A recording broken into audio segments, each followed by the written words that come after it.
Good morning, comrade. You're listening to WHIV LP New Orleans 102.3. This is Good Morning, Comrade. We are joined by a host of guests this week, all of whom are running for the National Political Committee of the Democratic Socialists of America.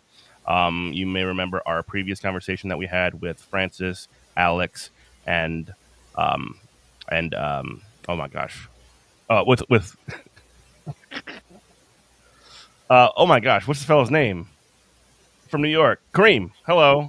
They all joined us last week, and this week we have Christian, Leslie, Katie, Renee, and Jeremy joining us. Welcome, all of you, to Good Morning, Comrade. I'm going to give you a moment to just introduce yourselves one at a time.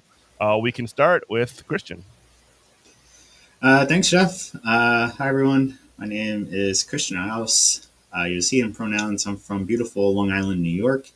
And for the past 2 years, I've been the America's co-chair of the DSA International Committee, where basically we spent a mix of the time both as a diplomat to mass parties in Latin America, Brazil, Mexico, Chile, and elsewhere. I've also been organizing domestically, especially in the past year. But even before the election for Migrants' Rights Defense, we helped revitalize our organization's immigrant rights organizing, and an initiative now that's grown to over 50 chapters that it was not just helping local coalitions form ICE defense and distribution of Know Your Rights trainings, but also we're expanding to boycott Avelo Airlines for its cooperation with ICE. So it's one of the most successful international organizing initiatives that this organization has pulled off, and it's still growing. And locally, I'm glad that I got to connect our chapter with it and help our chapter grow capacity. And it's really something, and help the average member connect with the broader global socialist movement, which is kind of my MO. And I'm happy to be here. Cool. Leslie. Everyone, Leslie Chang, she, her pronouns, calling in from DSA Los Angeles.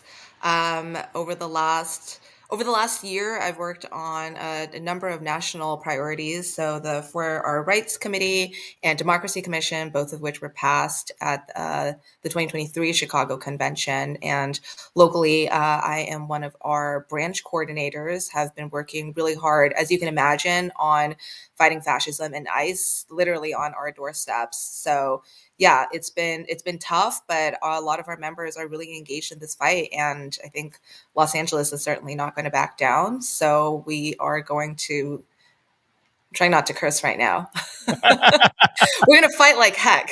Yeah. Oh, hell's okay. You can say hell. Katie. Hi, yeah, my name is Katie, and I'm the electoral chair of Ithaca, New York's DSA chapter, and I'm running for NPC with the Socialist Majority slate. And my experience in DSA has largely been focused on starting with organizing tenants. I was really involved in a tenant union, and what we found was that we actually needed to change the laws that we were working under if we wanted to really expand and enforce our rights. And so we've been focusing on electoralizing the issue of tenants' rights and using it as a way to organize around the class issue of housing. And through that, we have elected our first tenant majority council in the city's history, city council. And yeah, I've been a leader on most of those campaigns that we've run. And I really want to bring that orientation of like class issues turning into being electoralized and turning into legislative wins to chapters across the country. Yeah, that's really cool. Jeremy. Hi, everybody. My name's Jeremy, he, him. I am calling from my hometown of Chicago, so from the Midwest, but I mostly have lived my adult life and done DSA organizing in New York City. I was the co-chair of NYC DSA for several years and in its leadership for even longer. I've been involved kind of in every corner of our chapter's life, including in building our socialist and office work and our committees at the city, state, and federal level.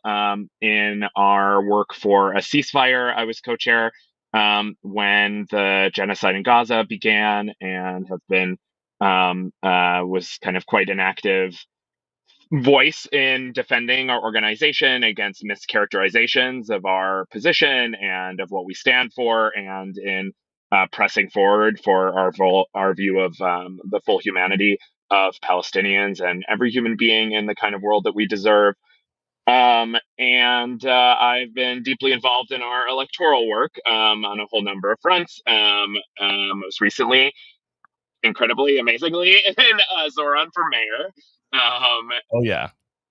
Yeah, pretty incredible victory for the whole American left, and a kind of watershed moment, I think, for our movement. And so proud to be involved in that. It was actually my 30th door knocking experience with DSA candidates across the country in NYC and elsewhere. Oh, they should give you a badge or something, I know. I did help organize phone banks for defending Cori Bush from AIPAC. Down by you folks. And I sit on the National Electoral Commission, its steering committee, and help build our national electoral work, support chapters in that work. And that experience, along with experiencing NYC DSA leadership, as well as like sort of the craziness of this moment, is part of why I decided to run with Socialist Majority Caucus for NPC. So thanks so much for having us. Totally. And last but not least, Renee, who I think we lost. Okay. So let's continue. So you guys are all running on the socialist. Oh, Renee's back. Renee, would you mind introducing yourself to the fine audience? Yeah. Hi. Sorry for being inconsistently on the stream. You're good. My name is Renee Parody. I'm currently a member of New York City DSA. I am serving my first term on the National Political Committee. I've also been an at-large member and a member of East Bay DSA. I helped sort of found the NYC DSA Electoral Project back in 2017-2018, providing key compliance advice and collaborating on our strategy electorally in sort of in 8 years to tries to the Zoran for mayor campaign. I was in California for 5 of the last years, where I helped found and was inaugural co-chair of California DSA, one of the first statewide organizations and DSA chapters. Since getting elected to the NPC 2 years ago, I've done a lot of work that in the sort of intersection between the electoral movement and the Palestine movement, electoral work in the Palestine movement, particularly the No Money for Massacres phone banks right after 10/7, and then the Uncommitted movement, where I served as counsel to the Listen to Michigan campaign, and then brought... I have a little trouble hearing you, sorry. Where I served as counsel to the Listen to Michigan campaign, and then brought Uncommitted to DSA as a campaign. Excellent. Where the national campaign endorsed first the Michigan campaign and then nationwide, and then also the anti-APAC coalition that DSA joined. I'm running for another term because I believe DSA is sort of the essential organization to the movement, because it's democratically run and because it's socialist. And so that's why I'm one of the co-founders of the Socialist Majority Caucus. The caucus we're all in. We believe that in order to win, we have to build a socialist majority in America. Sure. And I'm glad you brought up the Social Majority Caucus. It's something that you are all running on as a sort of group, as sort of slate. Um, I guess my question, sort of just to kick that off, is what is the thing that brings you all together? What is your sort of shared analysis of the organization that, DSA, and what is your sort of vision to sort of, to for success essentially going forward? What are we doing right? What are we doing wrong? And what do we need to keep doing? Leslie, Well, go ahead and you can start us off.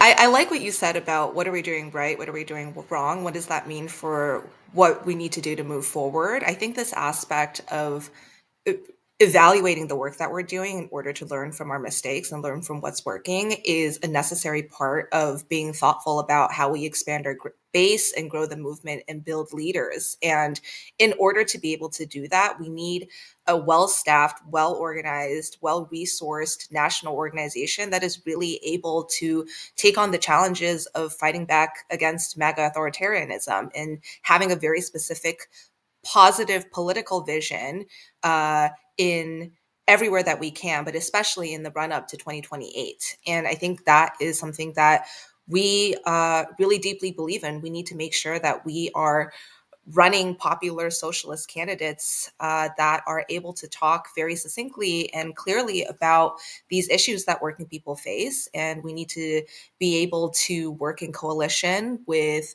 other progressive groups, other more liberal groups as well, because we need to expand our visibility. So this is something that Socialist Majority really believes in. And we want to build a majority on the MPC that is prepared to take on these fights and is building an organization that is constantly expanding and reaching out to more people rather than looking inward and becoming more insular. Mhm. Yeah, when you say looking inward and insular, I do think that that is important too, because I mean, obviously, there does need to be some kind of standard that we hold ourselves to. However, that cannot be the primary function that an organization like DSA just constantly obsesses over. And I think that's kind of the balance that we're walking here. Katie, would you like to sort of add on to that?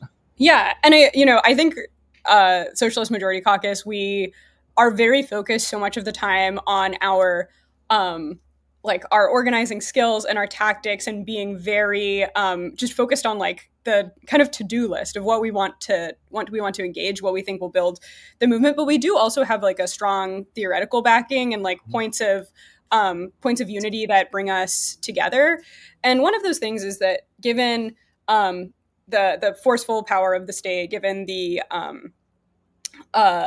like the challenges that we would be up against, we believe that the road to socialism is one that's democratic, Mhm. and that requires millions and millions and millions of people in order to bring it about. Like, and that's why we focus on building building institutions and building power.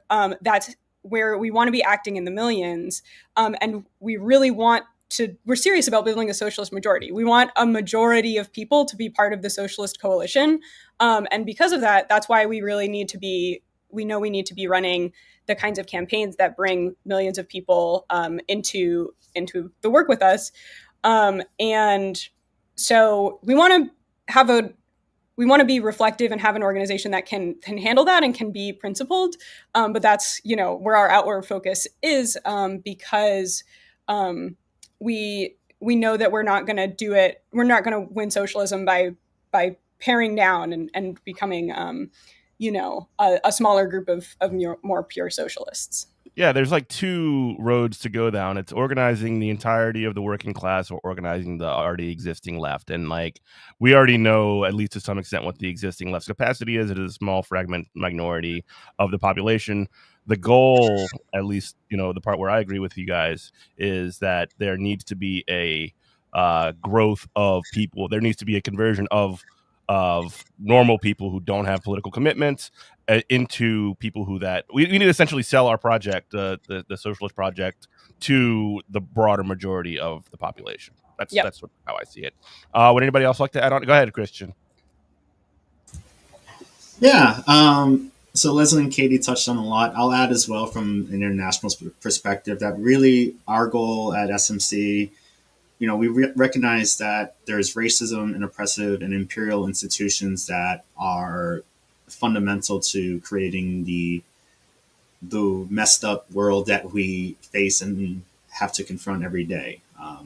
There's and in order to we need to build a coalition, build a majority to oppose it. There's a lot of sympathy for anti-imperialism, anti-atrocity, as we're seeing with our mobilizations for Palestine. I'll tee up Jeremy in a second because Jeremy led one of them and is a good example of this. And one thing we've done, just at SMC as well as my work, is grow our ways to get more people involved and to tap into ways that they can organize. Because right now, especially on an international perspective, there is a separate tendency that prefers to a very educational, webinar based, that spends more. That acts less as seeking to enlighten people than to activate people.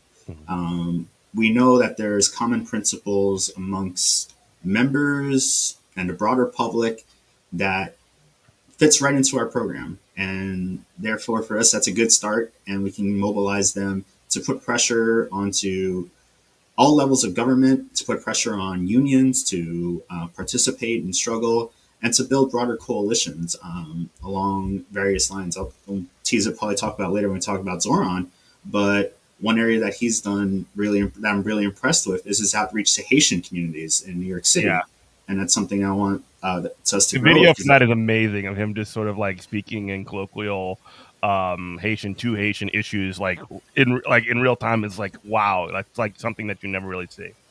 Yeah, and it's not even in New York City. Yeah, it's a very these things can resonate not just in New York City, where some of us are from or nearby, but especially in the case of Haiti, South Florida is also a big issue. Or, we've been working with Morena, and one area that I'm particularly proud of there was to again find ways to work with Morena's local committees, which mobilize the Mexican diaspora. And our goal there is to grow DSA into Mexican American communities who are already sympathetic with AMLA, with Claudia Sheinbaum, and want to see a similar politic in the United States. There's naturally DSA should be the home for them as well. Mm-hmm. So it's really about connecting, making internationalism more accessible, but also tying it into the rest of our struggles that my comrades are able to describe in great detail as well. Mm-hmm. Jeremy, Renee, would you like to add on to that? Yeah, sure. I think I agree with everything that's been said. I mean, for me, one way I have of thinking about this is like, I have been on the left for 20 or so years. I was involved in the anti-war movement against the war in Iraq. And that sort of was my initial, that and the bailout of the big banks under Obama were some of my awakening moments to the left. But I think in the 2016 moment, on the one side of Bernie and on the other side of Trump, were really I consider them sort of epiphany, an epiphany in my life, sort of Paul on the road to Damascus. The rest of my life has been shaped by being sort of trying to be true to the insights of that moment, and of kind of a revelation. And to me, the revelation was yeah, I'd been on the left a long time, but the left was totally ineffective at moving anything. We had a righteous position on ending the war in Iraq, but we weren't able to change anything. We were allergic to engaging in electoral politics because of the two-party system. And basically it was well, we hate the two parties and that's the system. And so I guess we'll do nothing. And then and what I saw with Bernie was able to, speak in a colloquial, immediately accessible way to so many Americans that had not been tuned into left-wing politics at all, but who found his words resonant. He ran in the Democratic primary as a site of struggle, other than saying, oh, the leadership of the Democratic Party really sucks. Oh, a lot of the donor base really sucks.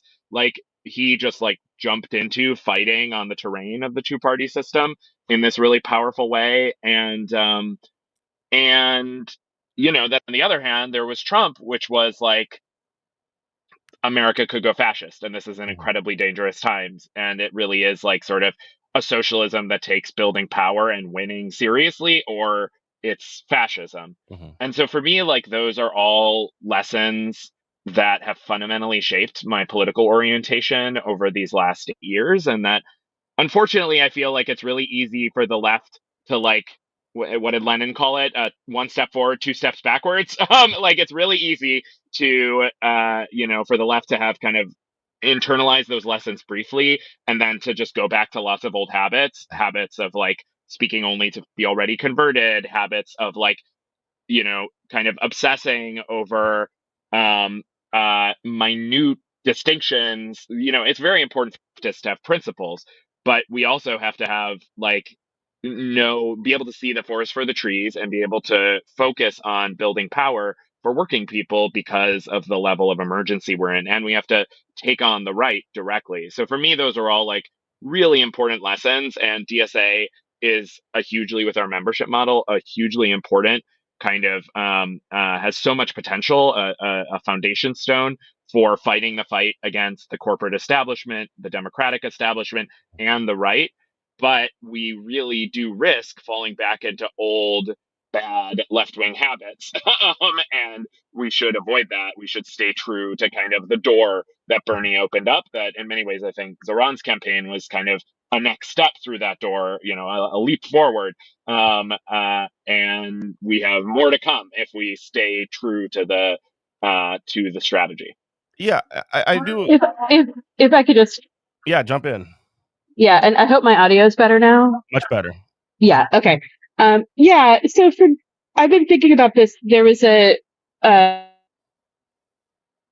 talk about the contrast between sectarianism and mass politics. And sometimes I think there's a tendency in DSA to think sectarianism means when caucuses fight, but that's not it, right? Like it's about an orientation toward the already converted and a focus on perfecting the line. And I think what Bernie showed, as Jeremy said, and as Zoran shows, is that if we go into mass politics, we can win among that left-wing coalition, right? Like, I think the Zoran campaign, they were competing on the terrain of, ranked choice voting, which made it a lot easier. But there were, 5 left to center candidates who were contesting Cuomo, who were contesting Adams. And we had the opportunity to popular front primary, and we won it because of our message, because of our candidate, because of our movement, most of all.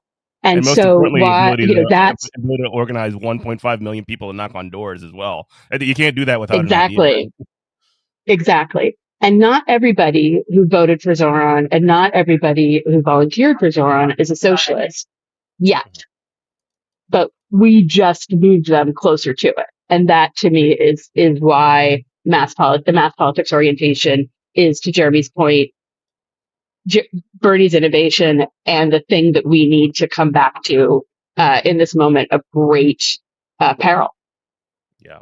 And again, I think that it is really kind of important to recognize, because one of the things that Jeremy mentioned as well was that we had these period where there was mass uprising all the way back to the WTO protests in the early 2000s, Iraq War, Occupy Wall Street, all of these things. In those times, there was not a organized vehicle for those ideas and for those movements to be channeled through. And now, with the rise of DSA post Bernie, there is sort of at least some level of coherency that exists now that did not exist in those days. I don't know if anybody wants to jump into that part, but I do think it's important as far as sort of like what to do with that vehicle and where we're going with that. I mean, I do want to hear a little bit about Zoran. I do want to kind of have more episodes about that in the future as well. But can anybody sort of like maybe either Jeremy or Renee or Christian, because y'all are in New York or whatever, just sort of like lay out how was that campaign specifically able to connect with people? What were the things that kind of pushed people towards activating and really knocking out one of the strongest political machines, a generational political machine in New York City, which is known for political machines. You want to take it, Jeremy? Yeah, sure. I can at least start. I mean, I think Yeah, it is. I have had the privilege of seeing Andrew Cuomo fall not once but twice. And That is so crazy that he was able to run for mayor after like 2 years ago when he when he was forced to resign from governor of New York in disgrace, right? yeah, yeah, and I think, so he had the name recognition, he had so much money from these independent expenditures, just throwing infinite amounts of money into the race. I would get these negative mailers about Zoran, like sometimes many in a single day would arrive at my apartment. So definitely the force there was strong. I think the campaign First of all, the campaign did an incredible job at just speaking in a direct way about working people's actual needs. Like people have talked about Zoran's ability to be like laser focused on the key message and the key platform planks and how they would improve working people's lives. And I do think that like being able to you know, move through the noise and get back to the signal, as it were, of like, we want to make working people's lives better. Your lives are hard. They shouldn't have to be this hard.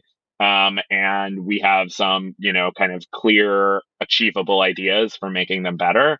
I think that was like super important, that message discipline, that ability to just speak really clearly and not do sort of like there's a way sometimes where the left is like putting out fires or is trying to get everything perfect on every issue. And our principles are super important on a whole wide range of issues. But also part of, I think, the theory of being a socialist is we lead on there is a majority behind these politics who, not because just of moral conviction, but because their interests are in having a better life, having a better world for them. And I think that really spoke. I'd say another just huge thing is, NYCDSA has been um, out of which, Zoran grew his political involvement and engagement. The group that was, in the trenches for helping him win his assembly seat in 2020.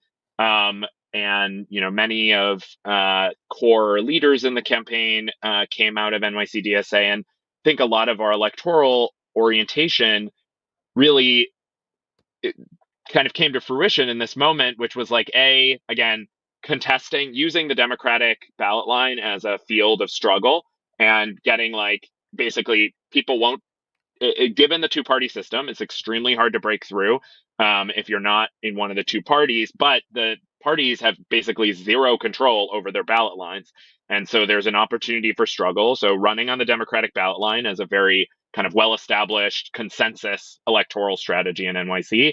Second, like having an infrastructure that could bring a ton of people into the campaign really quickly. So, like, basically, when you set up a campaign, it's like, how do we make it possible for a mass amount of people to get really quickly involved who don't have to have training in 10,000 issues, like, literally, who can in 20 minutes go from being a person who's like, I like this guy to like, I'm doing a thing to make this campaign happen. That's a big leap too. It's huge. It's huge. And it's like, it's again, I think it's not like it took a long time to kind of build that mindset on the left because there is a part of lefties who sometimes want to be like, no, but you have to understand the nuances of his, position on flood zones and what his policy is on flood zones before I can go out and talk to a stranger. And, I think like getting people involved, getting people plugged in, that emphasis on mass work and on building immediate engagement and then escalating leadership ladders that basically bring a person from that, like, I like the guy, 20 minutes later, I'm knocking on doors. 2 weeks later, I'm a field lead who's helping bring in others to knock on doors. Mhm. 2 months later, I'm staging captain who's, holding down, East Flatbush for the campaign. Like that sort of bringing a ton of people in and moving them into and through leadership. That I think that structure has really been core to NYCDSA's work. The last thing I'll say really quickly is just like taking winning seriously and taking building power seriously. Like, I think many of us, when were on first proposed running were not convinced that it was winnable. And still there's definitely some shock. But like, Definitely. the only way we got to this moment was by being like, okay, if we're going to take this on, we're going to take it on seriously. We need to knock on a million doors. We need to figure out the infrastructure for doing that. We need to hit for the big leagues and be really, be hardcore about raising the money, about knocking on the doors, about all those things that are required to win. Yeah, 100%. WHIVLP New Orleans 102.3 is Good Morning Comrade. I also do, and this is like one of the more notable things. I know that there have been city council seats, and when you think about, I'm thinking of Richie Floyd and Pinellas and things like that.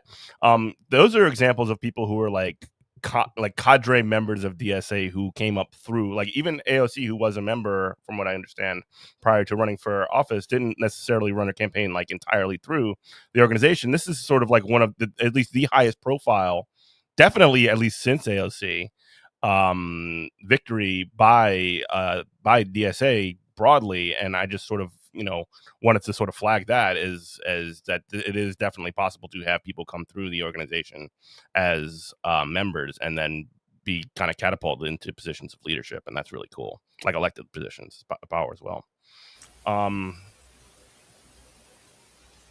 add as well that it's also possible for members to work their way through the ranks of DSA and become members of DSA, like all of us here in SMC, and that's one thing we believe as well, that we work our way up. We believe in meritocracy, and we want to promote it within DSA internally as well, and we want people who know what it's like to cut turf or know what it's like to work in Action Network, to work their way up and pass that knowledge on to more and more rank and file members and enable them to succeed without having to micromanage them or put them in or entrench our individuals and our cronies into certain spots. So that's how we prefer to do things here, and I think that's where we're seeing the benefits. And like, just doing work is so like transformational in this whole thing too. I mean, like, can you imagine, do you remember what it was like when you knocked your first door or did your first shift, like tabling or whatever it is? And it's such a nervous thing. And then after, doing it for so long, it's not a big deal at all. You get to be able to see some of the higher level things. You just like working out. It's like developing muscles, and you get stronger at these kinds of things just by the act of doing. And that's really important as well.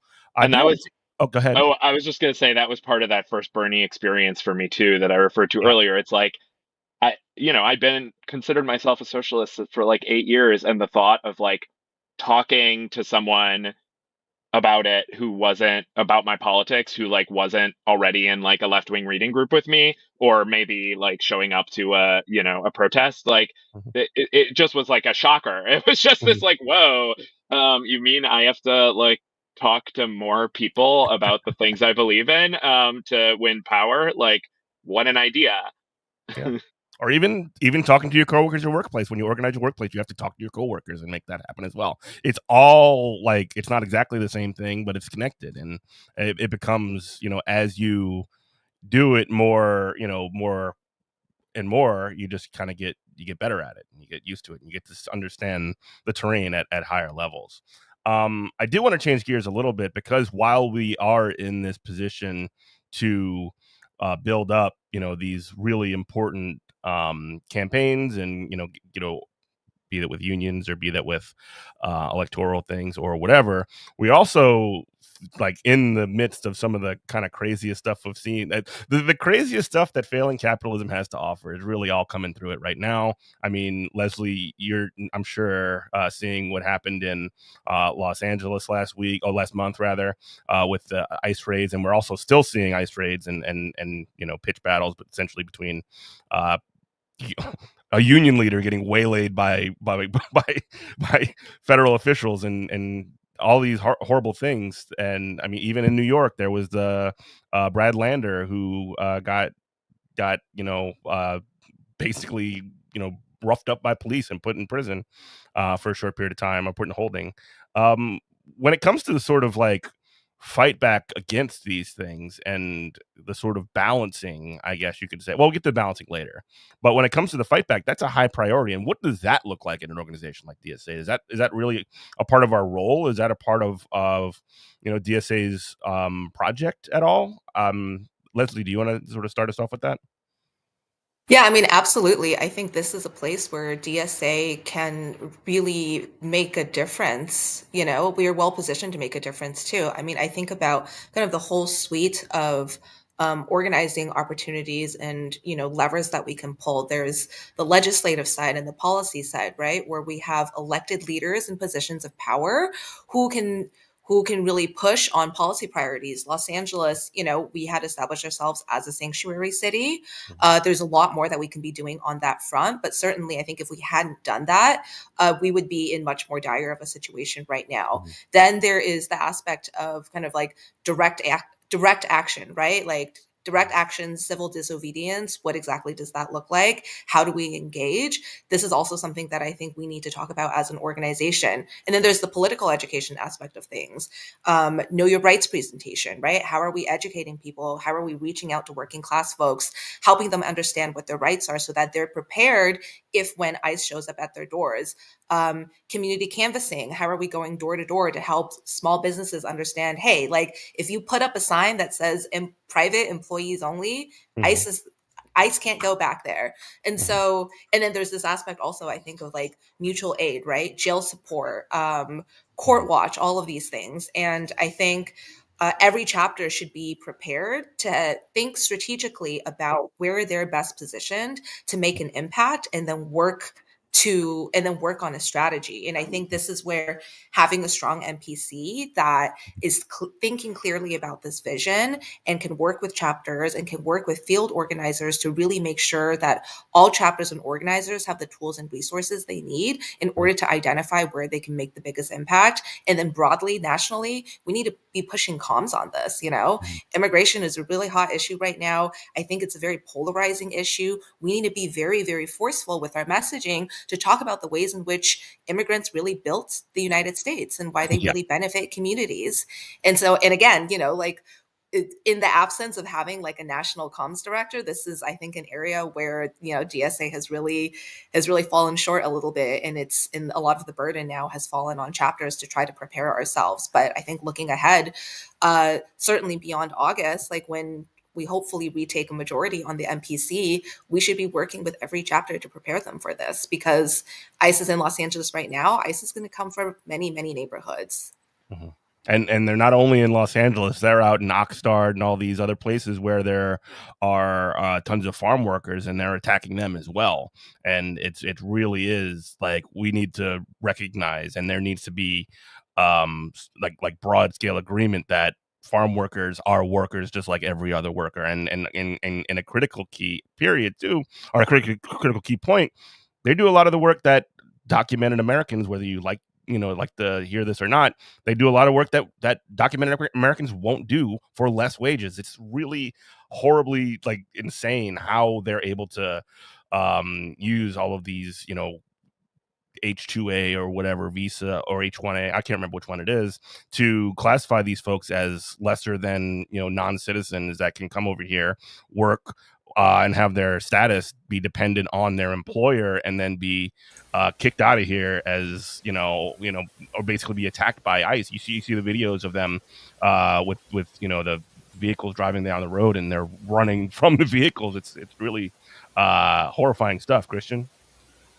Yeah, and to add to what Leslie discussed, one area where we were successful modestly in organizing the members and chapters was our Build to Mayday initiative, in which we worked, myself and a couple of folks from our International Migrants' Rights Working Group worked with our National Labor Commission on connecting the two tenets of what we know in America as for Mayday, which are the organized labor and immigrants' rights. Remember, in 2006, one of the largest mobilizations in this country's history pre-2020 was actually the Day Without Immigrants on May Day of that year. And we're seeing a swath of migrants' rights and local migrants' rights coalitions that we're encouraging chapters to build into, but we also need greater national coordination and also national to build greater partnerships with other immigrants' rights organizations to ensure that there is a uniform defense across all sectors of society, the legal, the labor, and on the ground. And because really, when it comes to the right, their goal is to create an underclass of laborers who don't have citizen protection and therefore are forced to be pliant in every manner. It's talked about the raids in Los Angeles. There's been raids on Long Island. There's raids nationwide. It's a quota system that's meant to dehumanize and ultimately lay the foundations for greater racial profiling of any American, really, and suspect them of anything really.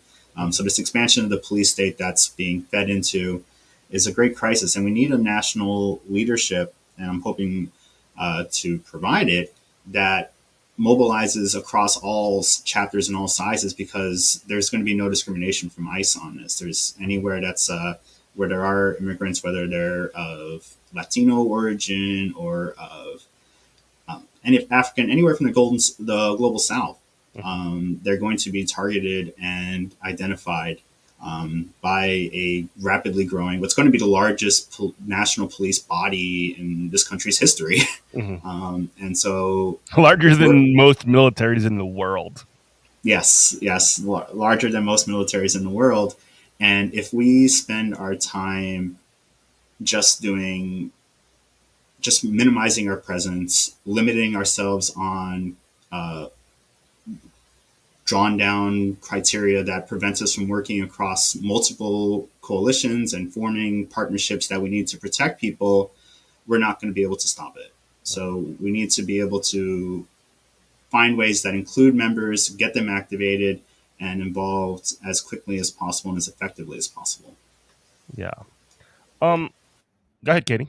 I was going to say, I think that also in the question of like, how do we respond to Trump? I think in the Trump administration, we have to also consider how do we respond when they're contesting for power, and how did we respond in 2024 when there was an election and DSA decided to stay out of the general election for president. Some chapters did slightly different things, but on a national level, no real message. And there was kind of like a sense that we would be better socialists for not engaging in it. And I think a lot of good that does you, right? Yeah, and I think there's two reasons why we could be better socialists. And the first one is that things wouldn't be different, or they would be better for the working class, or they wouldn't be better in a Biden administration. I'm sorry, a Harris administration. Yeah. I know what you're saying. The two campaigns were so indistinguishable that happens all the time. Yeah, but and we're seeing and we could have guessed before that that's not the case. You can't argue that the working class is better off now than it was last year. And the other thing is that, does it make our organizing conditions better? Does it change our chances of success? And I think given the amount of repression, the amount of fear, the amount of just like disorganizing kind of behavior and the government's attacks on organizing, I don't think that argument stands up either. And I think that we, despite large protests and despite an attempt to create a front against it, I think our organizing conditions are worse off, and that if we want to be outwardly focused and we want to organize millions of people to be socialists, we can't stay out of these inflection points where people's lives are changing. And if a worker is like, my life got worse because of this thing, and we're like, oh, you don't understand, we can't put our fingers on the scale in that moment because because Biden's not a socialist or Harris isn't a socialist, then we fail to be a compelling political force, because we're not involved in that moment, and we're not actually trying to improve the conditions that we're saying that we're trying to improve. And so we need to be out front and being honest and talking to people in the real way. Like nobody's happy. Like we're not happy about fighting the right by voting for a liberal Democrat, a corporate Democrat, someone who's bought by billionaires still. But you know, like regular people understand what's happening, and they're not, and we don't have to like pretend like we're going to like ostracize a bunch of people by like making compromises, because everyone's just making compromises trying to get through their day. Sorry, I'll wrap it up there. I know I talked a little bit too. No, you did not. That was great. That was really important points. Okay, so Renee. Yeah, just to be explicit. So I currently serve on the NPC. So all these sort of choices to absent ourselves from the anti-Trump stuff are ones where I or another member of the minority have brought this to the NPC, and they said no, that's not. So we didn't join the King's protest because people thought that Sorry, folks you're a little dressing up as garbled the there. founding. You're a little bit jumped in and out there. Can you repeat what you said? Yeah, so for instance, we didn't join King's protest formally because considered bad form for people to be dressed as founding fathers, that might be offensive. So we didn't join the No Kings protests, even though that's a moment where thousands of people are out in the streets. Leslie mentioned, we don't have a communications director. The NPC majority sort of fired our communications director in a politically motivated firing as part of the layoffs, hasn't hired a new one. We have 4 field staff covering the entire country. At the very moment that we should be ready to go in and join the fight, we're not just absenting ourselves from the battlefield, we're decommissioning troops that we need, to continue the metaphor. And then, just the last thing I'll say is like, we had brought as again, the Trump Response Committee, the NPC minority had brought forward a proposal to turn on the voter file access for all the most vulnerable Republicans, the ones that are targeted for, the big, beautiful bill for everything, months ago, and said, let's get this infrastructure in place, the tools we need to call, the everything we need to be able to do these kinds of pressure campaigns. But when the big, beautiful bill came around, we didn't have that infrastructure in place because it was voted down. It was considered not a priority. And so we weren't able to do national phone banks to vulnerable Republicans to say, don't vote for this bill. We weren't able to do the advocacy that we should have been doing because we just refused to make it a priority. Yeah. Leslie?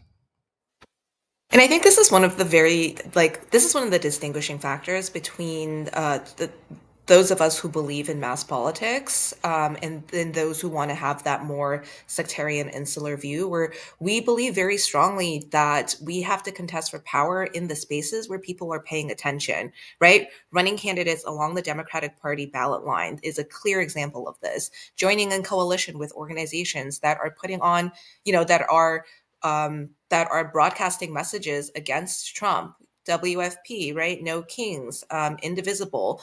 All of these organizations put on huge rallies really after inauguration, and there was an opportunity for us to be really visible in that fight, and we chose, or the NPC majority chose, to walk away from that. And I think that's a really critical error, and this is something that we really need to rectify.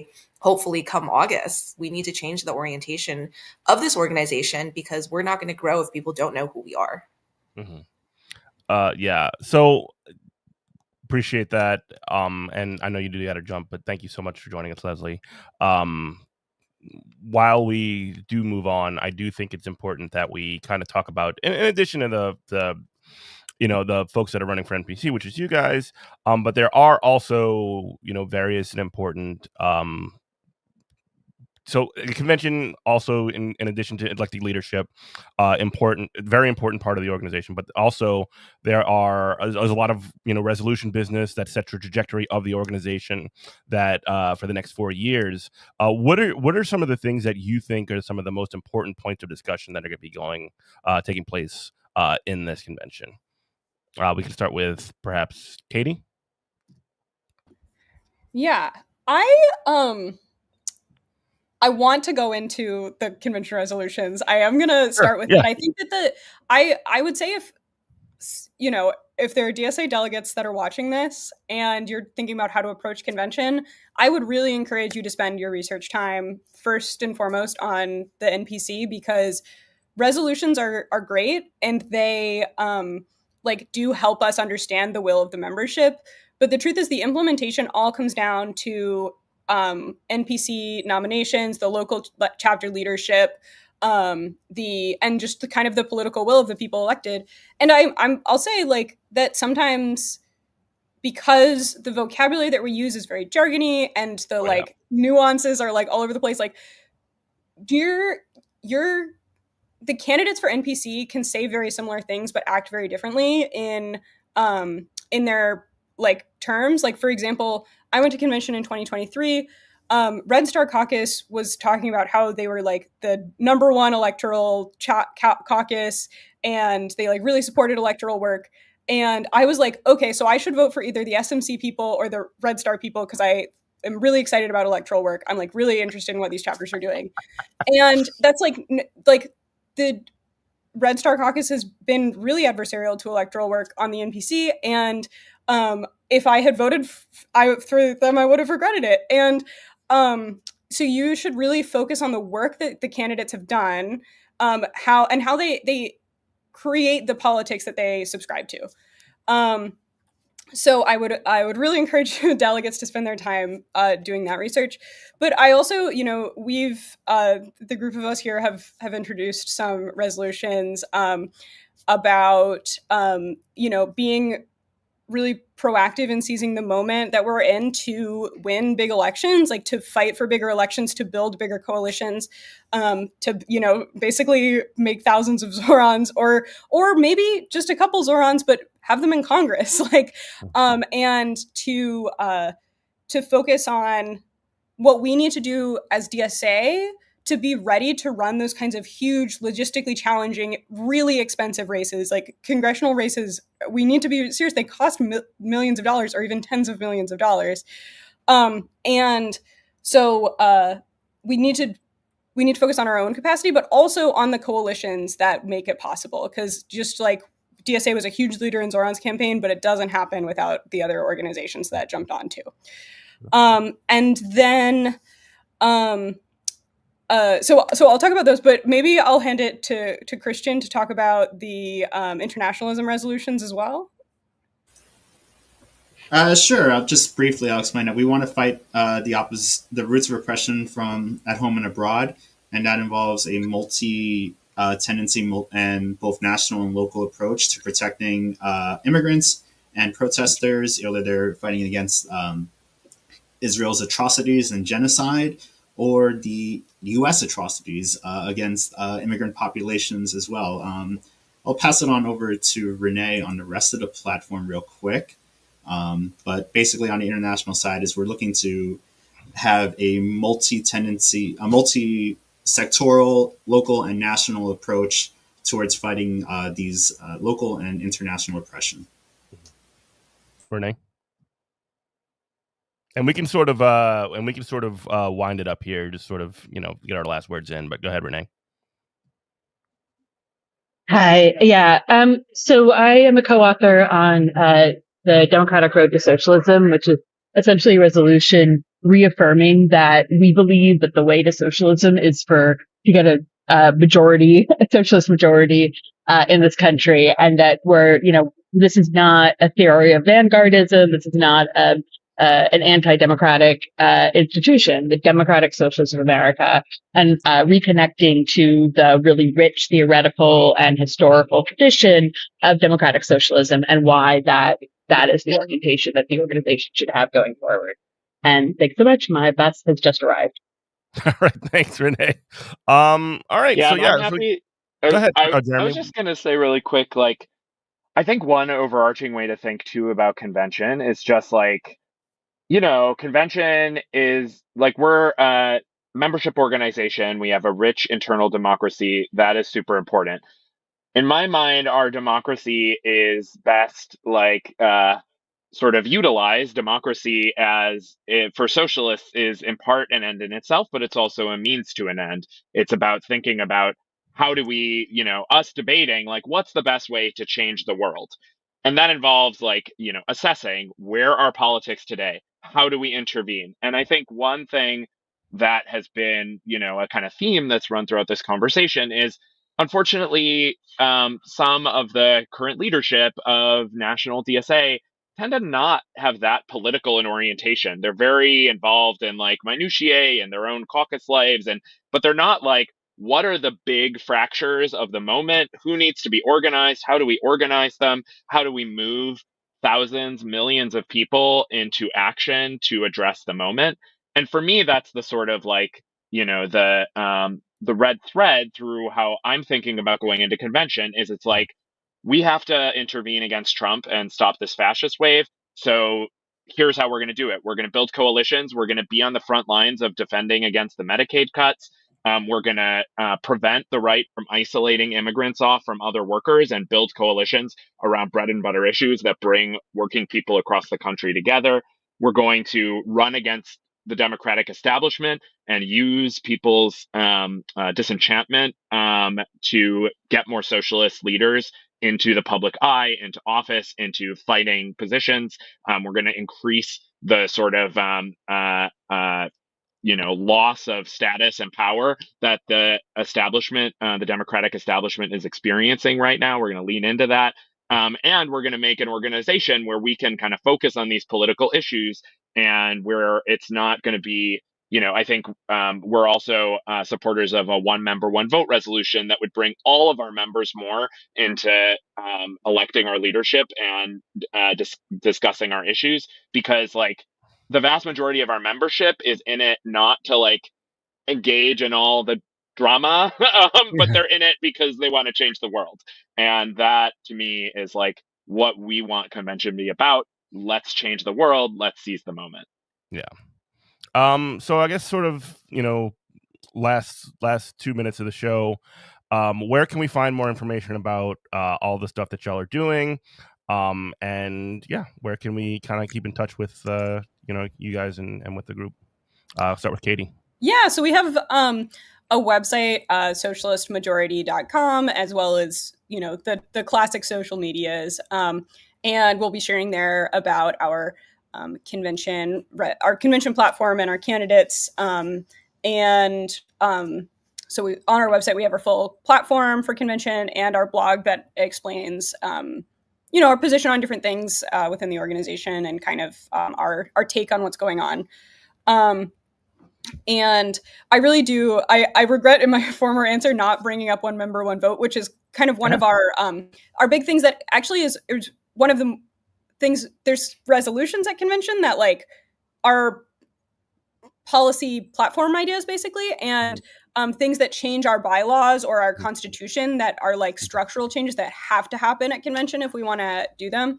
And one member, one vote is an example of this that would bring, like Jeremy said, all of the members of DSA into electing our leadership, which means that we can have a lot more input from people, from DSA members across the country in the leadership elections. People, not people who aren't paying attention at all aren't going to open up the email and read it, but the people who are paying attention but maybe can't make it to convention, people who have strong opinions about leadership and want the leadership to represent their vision for DSA's future, will be franchised. They'll have the opportunity to vote, and that I think is a really exciting change that could bring